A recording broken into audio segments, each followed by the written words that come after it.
Pai amoroso, à medida que nos preparamos para ver este vídeo, pedimos Tua presença e orientação, que ele seja um instrumento de mudança positiva em nossas vidas, inspirando-nos a sermos melhores em todas as áreas. Capacita-nos a absorver os ensinamentos com clareza e a agir conforme a sabedoria que ela oferece. Que esta mensagem nos fortaleça emocionalmente e espiritualmente, conduzindo-nos a um caminho de luz e amor. Amém.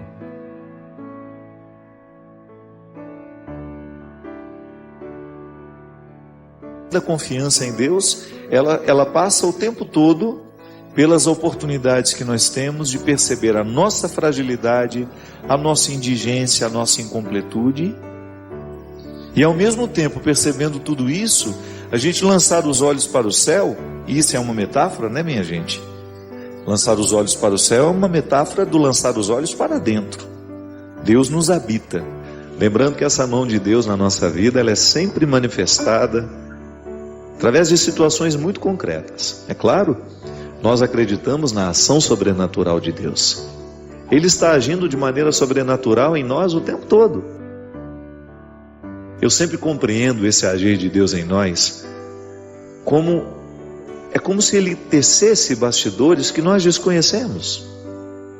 É como se a delicadeza do seu amor construísse para nós um chão onde nós colocamos os nossos pés sem saber que estamos colocando.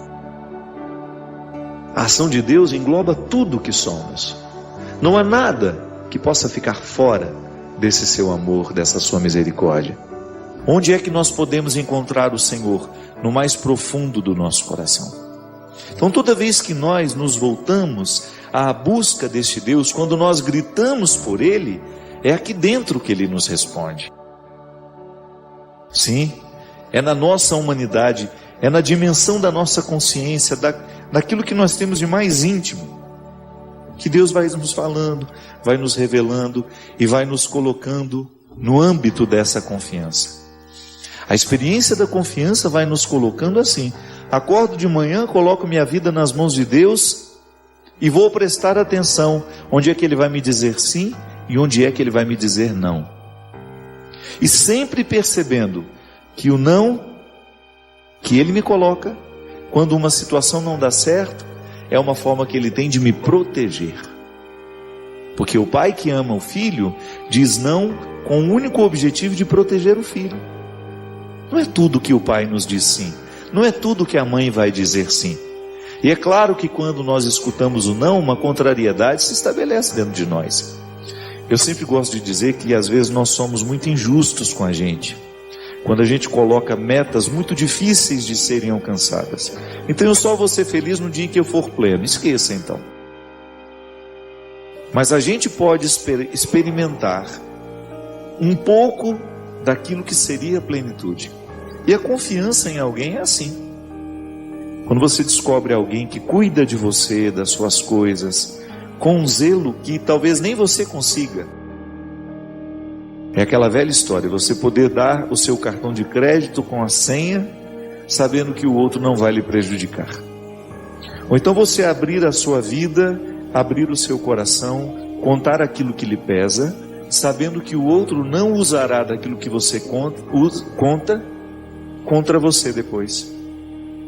A confiança, minha gente, ela estabelece dentro de nós uma harmonia espiritual rara, bonita demais. Agora, quando existe a confiança, minha gente, nós vamos ouvir o não de forma diferente.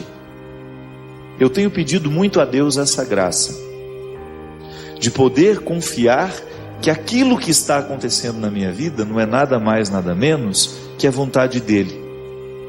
É claro, eu trabalho para que as coisas aconteçam, mas quando elas não dão certo, quando não acontecem, eu tenho de ver ali, motivado pela confiança de que Deus está me protegendo naquele momento. E essa ação misteriosa, sobrenatural, pertence à dimensão da fé.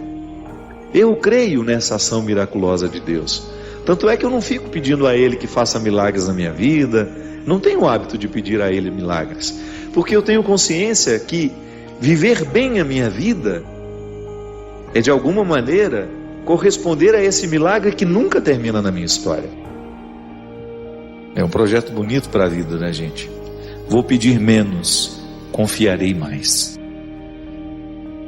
Vou pedir menos porque sei que Deus sonda o meu coração e sabe o que de fato eu preciso. Conhece todas as dimensões da minha vida, conhece os meus sentimentos, tem acesso àquilo que nem eu mesmo consigo acessar. Nós amadurecemos demais quando a gente começa a caminhar numa fé que pede menos e oferece mais. Numa fé que pede menos e confia mais. Ah, padre, mas eu preciso pedir porque na oração a gente pede, Deus nos deu o direito de pedir, claro. Eu não estou dizendo que é para você parar de pedir. Eu estou dizendo que à medida em que você avança na sua fé, você terá menos necessidade de pedir, porque você confiará cada vez mais. Aí o que vai acontecer? Você vai sair do âmbito dessa troca que muitas vezes a fé parece ser. Eu peço a Deus, Ele me dá e eu devolvo a Ele amor, fidelidade. Não. A confiança não comporta essa troca, essa mercadoria que muitas vezes nós fazemos com Deus, essa relação mercantilista. Não. É claro que de vez em quando nós temos situações urgentes em que a gente corre, oh meu Deus, tem misericórdia desse, tem misericórdia daquele, tem misericórdia de mim, né? Tantas situações nós pedimos, você pede. A sua fé lhe permite pedir. Por que você pede a Deus? Por que você conta para Ele? A oração é outra coisa, senão você contar a Deus em segredo, né? Ou em particular. Eu gosto de dizer isso. Rezar é a gente ser recebido em audiência particular por Ele. Toda vez que eu me coloco em oração, eu estou sendo recebido em audiência particular. É a oportunidade que eu tenho de dizer a Deus os meus segredos, os meus medos, os meus desejos. Aquilo que talvez eu não tenha coragem de dizer ao outro, a Ele eu digo. E é tão bonito quando a gente encontra pessoas que já conseguem viver a fé sem pedidos. Sabe? Aquela fé que confia, ao invés de ficar enchendo Deus de pedidos todos os dias. Eu sei que a gente tem ânsia de pedir a Deus muitas coisas, mas se a gente tem uma fé pautada na confiança, a gente não precisa nem formular os nossos pedidos, porque nós sabemos que Deus sonda as nossas necessidades. Mesmo que, se a gente for honesto, boa parte das coisas que nós pedimos a Deus, nós não precisamos dela. A gente pede muitas coisas que estão diretamente ligadas às nossas vontades, aos nossos desejos. Seria muito mais interessante se a nossa oração fosse de confiança, dando a Deus o direito de fazer em nós aquilo que Ele sabe que nós precisamos. E por isso que eu sempre digo que a gente tem que sensibilizar a nossa alma, sabe? Como se você espetasse uma agulhinha para poder sentir a dor, né? Você sensibiliza a sua alma para que você tenha cada vez mais. Você estimula através de leitura de uma música. Hoje mesmo, vindo para cá, vim ouvindo uma mesma música, de lá até aqui. Parece meio neurose, né? Mas é que Deus me falou tanto daquela música, me falou tanto através daquela música. Eu não pensei, estava sozinho, não pensei duas vezes, vou ouvir. E aquela música entrando no meu coração, eu sensibilizo ali a minha alma para que a minha viagem seja uma oração. Então o tempo que eu levo de Taubaté até aqui, 1 hora de viagem, é uma oportunidade que eu tenho de rezar, de estabelecer com Ele uma comunhão e sentir que a sua mão me sustenta, que a sua mão me protege, que a sua mão me orienta. Tenha coragem de silenciar as suas perguntas. Experimente esta presença consoladora de Deus que se estabelece em nós a partir de um vínculo definitivo de amor, de fraternidade, de fidelidade. Confie naquele que te ama. É assim humanamente. Humanamente nós temos confiança em quem nos ama. Por isso é tão importante descobrir o amor de Deus, porque quando a gente se sente por Ele amado, nós naturalmente vamos querer essa confiança, vamos buscar essa confiança.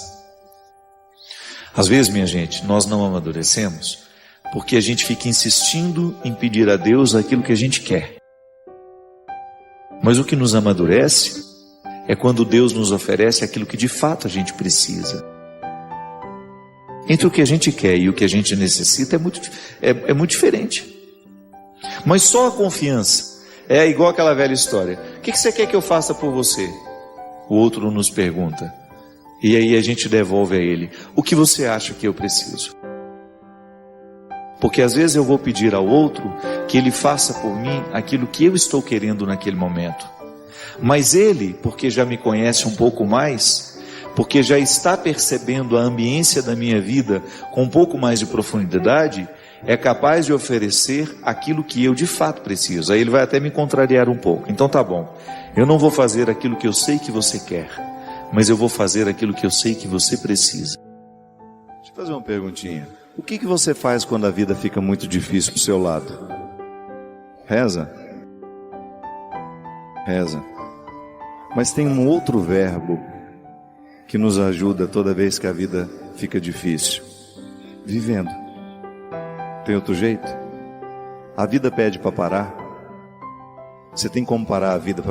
Só dá um tempinho que agora eu vou sofrer um pouco? Não. Quem nos fortalece, quem nos torna maiores é a vida quando a gente vive, e vive essencialmente. Se é para chorar, vivo chorando e choro e vivo. Se é para me alegrar, se é para lutar, luto vivendo. Fique muito atento ao momento presente, que é a única coisa que você tem. E toda vez que a vida te fizer um desafio, responda para ela, vivendo. Aí eu te pergunto, como é que você vai enfrentar os seus problemas a partir de hoje? Vivendo. Como é que você vai suportar o abandono do outro? Vivendo. Como é que você vai curar a dor de perder alguém que você ama? Vivendo. Como é que você vai chegar a ser o cristão que você quer ser? Vivendo. Esse é o verbo, minha gente. É o que Deus está pedindo para você diante do seu mar vermelho. Eu não sei qual é ele. Eu não sei qual é a dificuldade que você precisa vencer, a luta que você precisa travar, mas eu não tenho dúvida de que a única forma que você tem de vencer tudo isso é vivendo.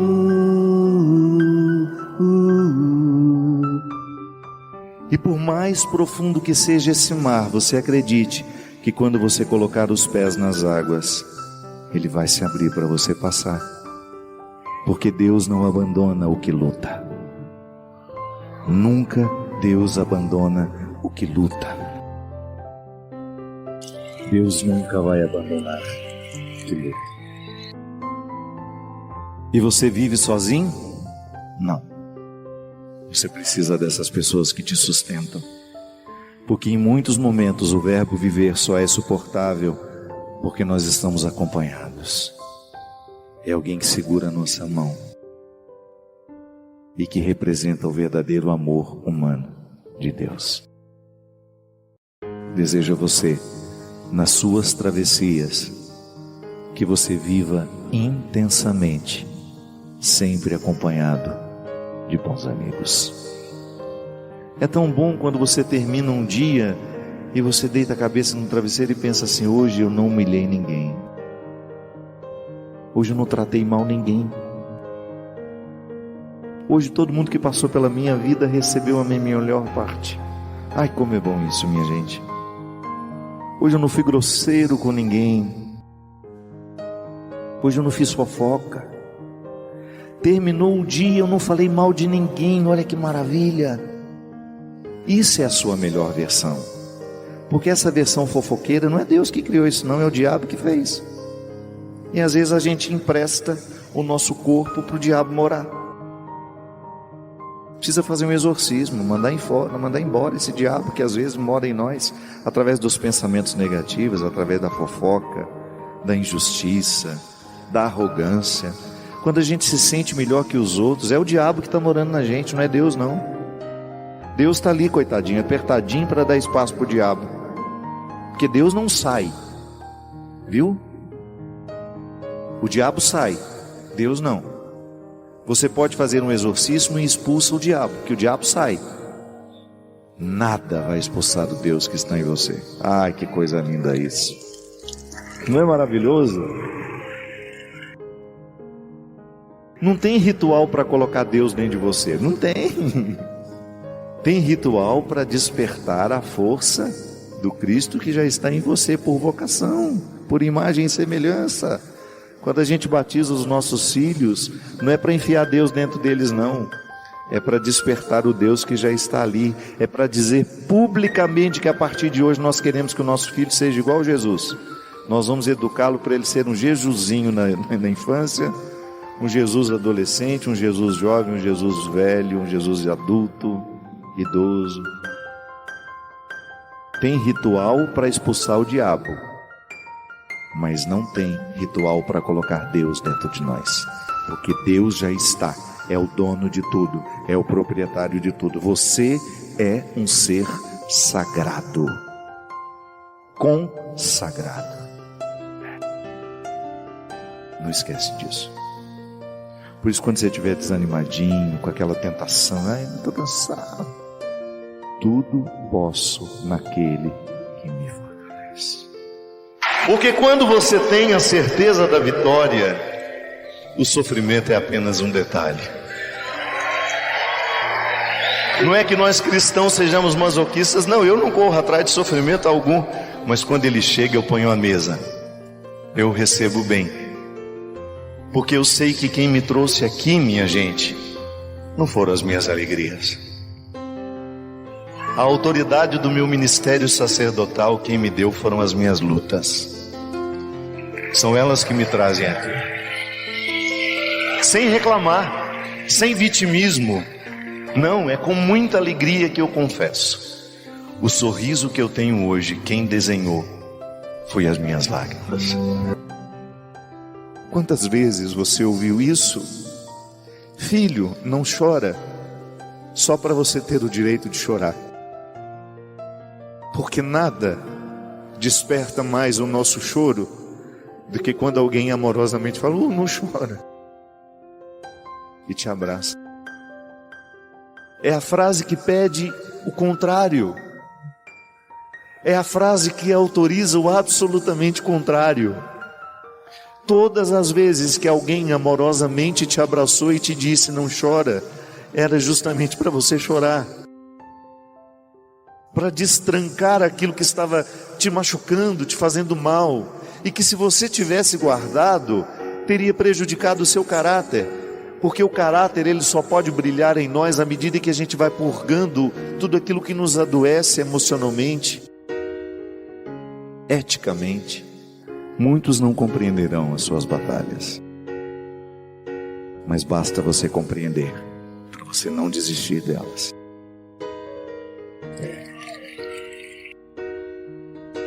Quando os outros não compreendem as nossas batalhas, a gente só desiste se a gente não tiver compreendido também. Quando a gente compreende, a gente não depende da compreensão do outro. Guarda isso para você. Quando você compreender as suas batalhas, não vai importar se os outros não compreenderão. Você não vai desistir, porque você compreendeu. E você sabe o que você deve buscar. E sabe o que você deve buscar? A mulher corajosa que Deus fez, o homem corajoso que Deus fez, e que às vezes a vida não estimula. Nem sempre nós somos estimulados a chegar ao melhor de nós. Às vezes nós somos estimulados a alcançar um pouquinho só, e a gente fica com aquilo, e a gente se adapta àquele pouquinho. Ah, se você soubesse quantas grandezas Deus deixou guardadas dentro de você.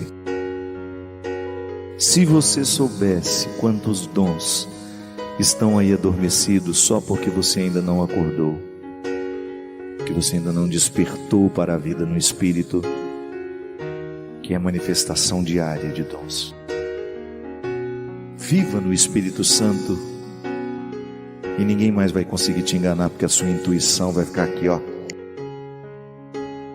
E você vai saber exatamente distinguir quem é bom, quem não está sendo, o que vale a pena, o que não vale. E você vai parar com essa necessidade de pedir conselho demais aos outros. Não pode. Eu sei que às vezes nós somos educados para ficar dependente dos outros.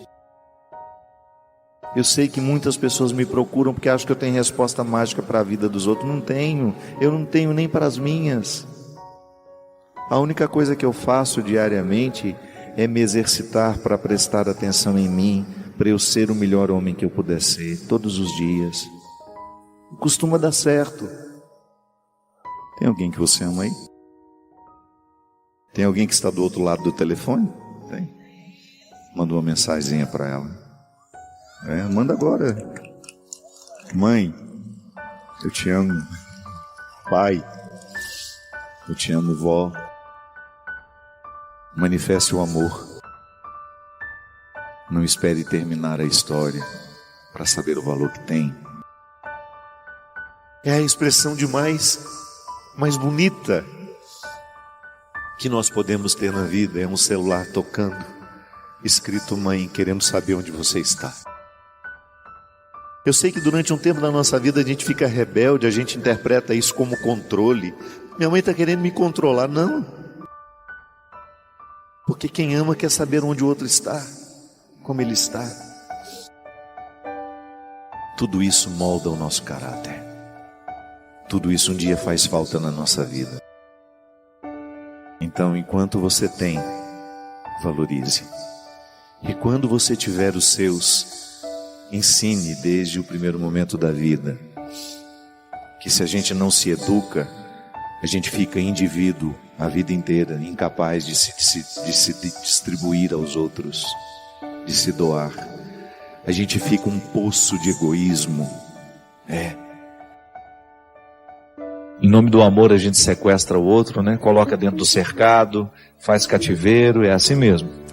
E a gente precisa quebrar esse poder do mal que tantas vezes nós socializamos, nós levamos até a vida do outro com os nossos comportamentos. A gente falava aqui anteriormente de que nós precisamos organizar o luto, de que nós temos que fazer alguma coisa por nós no momento em que a gente percebe que nós estamos mergulhados no momento de tristeza, de angústia, de ansiedade.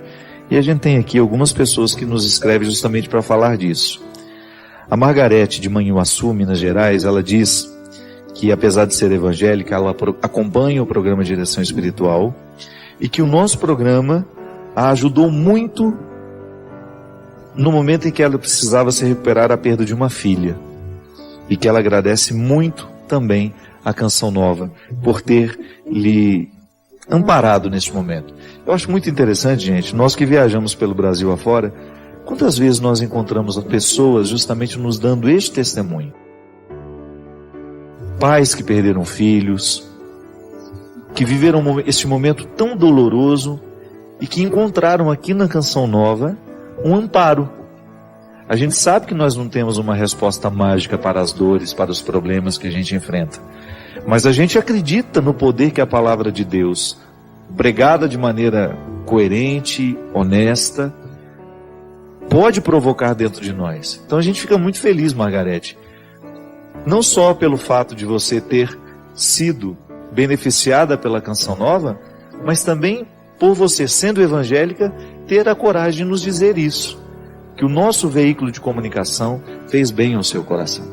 A gente se sente muito honrado toda vez que nós encontramos uma pessoa que teve a sua vida modificada para melhor por causa do trabalho que a gente realiza. A Maria Virgínia Pereira de Mozo, lá de São Paulo, capital, ela também deu um testemunho de superação em relação à morte da mãe. Ela disse que através do programa, nós a ajudamos muito. Ela disse que achava que após a morte da mãe viveria uma depressão e não foi isso que aconteceu. O programa Direção Espiritual, a Canção Nova, ajudou muito neste processo de superação. Que bom, Maria Virgínia. A gente fica muito feliz que nós tenhamos sido um instrumento de Deus na sua vida. Deus nos ajuda através de pessoas. Eu sempre gosto de frisar isso. A providência divina se manifesta na nossa vida através de realidades humanas. Por quê? Porque Deus não pode estar no mundo dispensando aqueles que são humanos, que estão conscientes do poder que nós trazemos dentro de nós. Essa é a força do cristianismo. Deus age quando e como quer, mas Ele prefere agir através de nós. Muitos milagres deixam de acontecer no mundo porque nós cruzamos os nossos braços, nós deixamos de fazer a nossa parte. Sim, Maria Virgínia, no momento em que nós perdemos alguém, nós precisamos de mais de amigos ao nosso lado. Nós precisamos de braços que nos sustentem. Nós precisamos de olhares que nos olhem, que nos encorajem. Nós precisamos de pessoas que nos digam a palavra certa. E é assim que nós acreditamos. Todos nós aqui da Canção Nova carregamos diariamente no nosso coração essa responsabilidade. E com muita alegria, viu? Não é uma responsabilidade que nos entristece, nem tampouco nos amedronta. Ela nos encoraja e nos responsabiliza diariamente para que a gente não saia do caminho. É muito bom quando a gente fica sabendo que nós participamos do processo de superação de uma pessoa. A Suzana Souza é muito grata a nós, porque ela diz que através do programa Direção Espiritual, ela sentiu o seu coração ser confortado no momento de luto. E ela se tornou seguidora a partir disso. A Silvana Aparecida, lá de Santa Maria, Rio Grande do Sul. O nosso abraço ao povo de Santa Maria, de maneira muito especial aos pais daqueles jovens e adolescentes que perderam a sua vida dentro daquele acidente terrível, daquele incêndio naquela boate, onde tantos jovens perderam a sua vida. A gente sabe que é muito doloroso viver um processo como este. A gente dar passo na direção de um futuro, sabendo que nós sepultamos um filho. É uma dor que não tem nome. E a gente acredita que em Santa Maria, esse processo tenha sido extremamente doloroso. E tem sido muito doloroso para muitos pais. Nós queremos demonstrar, mais uma vez, porque já passou o tempo para nós. Tantas notícias já vieram tomar conta dos nossos noticiários. A gente ficou sabendo a gente viu muitas vezes a repetição da notícia, do incêndio naquela boate Kiss, das pessoas que foram mortas. Passou. Tantas outras tragédias aconteceram, tantas outras notícias ganharam o centro dos nossos meios de comunicação.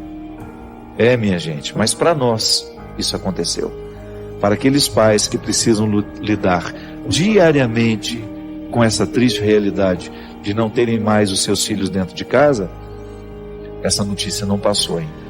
Então nós nos unimos a todos estes pais, todos os irmãos, os amigos que perderam os seus entes queridos nesse trágico acontecimento. A Maria da Graça Ferreira, de São Paulo, de Taubaté, da minha terra, minha querida Taubaté, ela diz assim: Padre, a partir daquilo que o senhor falou no programa Direção Espiritual, sobre deletar tudo aquilo que não nos beneficia, e que isso só traz indiferença, frieza e afastamento, eu comecei a ser uma pessoa melhor. Comecei a ser mais feliz, frequentar a academia, a igreja, visitar os doentes, ajudar na minha igreja, procurando seguir os passos de Jesus, que são os caminhos de fé, verdade e vida. Obrigado, Padre, por ter sido uma luz na minha vida. Todas as quartas espero uma palavra de fé, de amor, de vida, de alegria, que é o que o Senhor tem trazido para todos nós. Seja sempre esse sacerdote do povo. Muito obrigado, Maria da Graça. é nossa, como dizia aqui anteriormente, é nossa satisfação saber que a gente participou de maneira eficaz, que Deus pôde contar com a gente para agir na vida do seu povo. Essa é a verdadeira encarnação do cristianismo em nós. Se em Maria o Verbo se encarna, e o Verbo é Jesus, e que com o seu título, por ser Ele o nosso Salvador, nós o chamamos de Jesus Cristo, que é o Salvador da nossa vida, e que após a sua morte e ressurreição, Ele continua no mundo, colocando-nos nessa oportunidade muito feliz de sermos os legítimos representantes de sua presença. O cristão que leva a sério o seu cristianismo encarna a oportunidade de ser Jesus de novo, de oferecer ao outro, cada vez mais, a partir da consciência que nós vamos tendo, de oferecer ao outro uma consciência cristã, um jeito cristão, uma palavra cristã, porque é isso que o mundo precisa. Ele precisa de conhecer Jesus através das nossas atitudes. Nós que nos dizemos cristãos, nós precisamos ter a consciência de que o ateísmo é gerado quando nós negligenciamos a oportunidade de oferecer ao mundo o Cristo que nos dá vida. É muito interessante como, quando nós ousamos falar com sinceridade de uma realidade humana, eu não estou falando daquilo que eu não vivo. Eu preciso combater minha preguiça diariamente. Eu preciso combater todos os obstáculos que me impedem de viver a minha vontade, de chegar ao coração da minha vontade. Porque a minha vontade é que vai ter o poder de fortalecer o meu combate nas minhas metas. Então, essa sensação de que você tem de que eu estou falando a partir da sua vida, que maravilha isso. Porque essa é a minha vida também. Cristo é diferente para você? Não é. Eu fico pensando, eu vejo, já te falei isso uma vez, né? Vejo você tocando tão bonito. Aliás, o Cristo é um dos melhores pianistas que eu já encontrei na minha vida. Não é só pianista, é arranjador. É um homem muito qualificado do ponto de vista musical, além do humano. Mas você estuda desde que idade? Desde os 7 anos. Às vezes a gente vê o menino tocando assim hoje, pensa que foi da noite para o dia, não é não. Não é? É uma luta diária. E certamente você também precisou lidar com a sua preguiça. Regride. Se você deixar hoje de investir, se você achar que você já está pronto para a música, você começa a declinar, não é verdade? A oportunidade que a gente tem, Jaqueline, de identificar dentro de nós o que está sendo precário, isso também já é uma experiência sagrada. Porque às vezes a gente acha que o sagrado só está associado àquilo que a gente tem de bom. Não. Toda vez que nós temos coragem de mexer no lixo da nossa existência, isso também pode ser uma experiência sagrada. Porque é ali que você vai fazer a reciclagem. Tá certo, esse lixo aqui, esse entulho, esse resto, esse insucesso que foi fruto de um tempo mal vivido, no que isso hoje pode me ajudar? E aí nós vamos aos poucos fazendo o fortalecimento dessa vontade, a gente vai tendo coragem de dar essa sacudida, como você usou de maneira tão descontraída o termo, né? O Padre Fábio está dando um sacode na minha vida, porque eu estou sacudindo a minha vida aqui também. Inclusive que gostaria até de dizer que no último acampamento eu não tive a oportunidade de estar, eu não pude vir. Eu passei mal, muito mal mesmo, da madrugada de sábado para domingo. Tive muita ânsia de vômito, sensação de estar asfixiado. E aí eu precisei ir para o hospital, fiquei um tempo internado lá. Fiz os meus exames, graças a Deus não descobriu nada, mas tudo indica que eu esteja desenvolvendo uma síndrome do pânico, muito comum nos dias de hoje. Talvez por causa do meu excesso de trabalho, estou cansado mesmo, mas é porque eu sou um pouco dramático também, faço uma experiência, o humor também nunca me abandona, eu gosto de brincar com os meus cansaços, e sei que quem me acompanha também faz o mesmo. É que na verdade, eu tenho me sentido muito exaurido mesmo nos últimos tempos. Aquilo que antes não me custava fazer, está custando muito. Tudo é muito cansativo na vida. Mas eu preciso diariamente recrutar a minha vontade para que este cansaço não prevaleça sobre o meu trabalho. Eu acho que está chegando um momento na minha vida de rever muitas coisas, de dar uma pausa em algumas coisas. Estou aberto a Deus para que Ele me diga o que eu realmente preciso fazer. Porque chega um momento em que a gente descobre que o que a gente faz não pode ser mais importante do que o que a gente é. E aí nós começamos a perder a qualidade da vida. Quando nós fazemos demais e podemos ser de menos. Quando a gente tem uma agenda que não nos permite muitas vezes um descanso, quando não nos permite o estar em casa, que é absolutamente repositor para toda e qualquer pessoa. Mas no nosso dia a dia, nós vamos precisando enfrentar todas as realidades que podem se opor ao nosso crescimento pessoal. Como digo para vocês, se estou vivendo agora, enfrentando um momento difícil na minha vida, eu preciso ter coragem de permitir que o momento difícil, como eu dei o exemplo anterior, o entulho da minha escolha, possa agora provocar uma mudança em mim.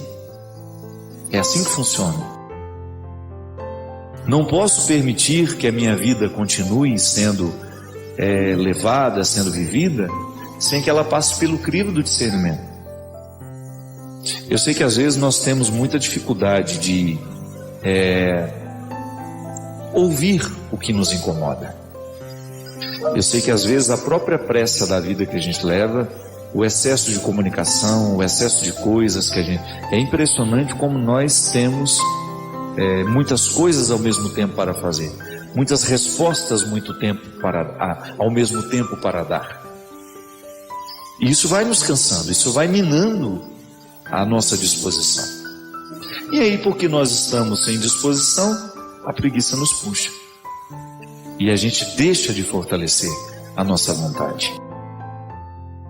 E quando nós enfraquecemos a nossa vontade, quando nós não fortalecemos essa vontade, você a enfraquece. Que ela não fica estacionada. É igual o Cristo disse: o que toca, precisa tocar todos os dias, porque senão ele regride. Ele não fica estacionado no que ele sabe, ele desaprende com o tempo. A vontade é a mesma coisa. Ela nunca fica estacionada, ela vai regredir. Se eu deixo de investir nela, ela regride. Por isso que eu preciso fazer diariamente o exercício, como dizia Santo Agostinho, de fortalecer em mim a minha vontade. É igual quando você precisa viver a superação de um relacionamento que te faz mal. Você terá a tentação de voltar àquela pessoa, mesmo sabendo que ela faz mal, porque você está movida por uma dependência afetiva. Se você não fortalece a sua vontade, você jamais poderá viver a libertação daquele relacionamento danoso. É o que a gente fala aqui no livro Quem Me Roubou de Mim, quando a gente faz uma diferenciação entre o desejo e a vontade. Muitas pessoas são movidas pelos seus desejos, que são aquelas realidades superficiais em nós. Agora, quando a pessoa é movida pela vontade, ela vai ser capaz de identificar o que de fato ela está precisando. Então, vamos aí lutando diariamente para que essa vontade encontre um lugar para crescer. Isso é fruto da vida espiritual em nós, né? Obrigado por se juntar a nós nesta busca pelo conhecimento e pela fé. Compartilhe suas reflexões na seção de comentários, inscreva-se para mais jornadas e convide outros a se juntarem a esta aventura.